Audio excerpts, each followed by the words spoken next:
Hello ভিউসরা, আজকে আপনারা দেখতে পাবে নবাব মীর জাফর ও তার পারিবারিক ঐতিহাসিক 1100 কবরস্থান এবং ভিডিওটি সম্পূর্ণ দেখবেন, এতে বিস্তারিতভাবে বলা হয়েছে। 57 সালে মির্জাফর নবাব হয়েছিলেন। 1765 সালে মির্জাফর মারা যান। 8 বছর নবাবী করেছেন। এটাই মির্জাফরের কবর। দুই পাশে হচ্ছে ছেলের কবর এখানে, আর একটার বিহারে আছে, এটার নাম হচ্ছে জাফরাগঞ্জ। এর ভিতরে আছে মির্জাফর তার পারিবারিককে নিয়ে 1100 সমাধি। এখানে 1100 কবর বলি না, যেগুলো নবাব নবাবী করে গেছেন তাদেরই কবরটা বুঝিয়ে দিই। যে হাজারদুয়ারি প্যালেসটা আপনারা দেখতে এসেছেন, এটা তার মালিকের কবর।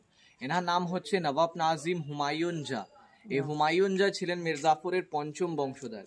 ইনি বানিয়েছিলেন যে হাজারদুয়ারি প্যালেসটা দেখবেন বা দেখেছেন, তার এটা মালিকের কবর। হুমায়ুন জা নাম। এটা হুমায়ুন সে ওয়ালা জা নবাবী করেছেন 3 বছর 1821 থেকে 24।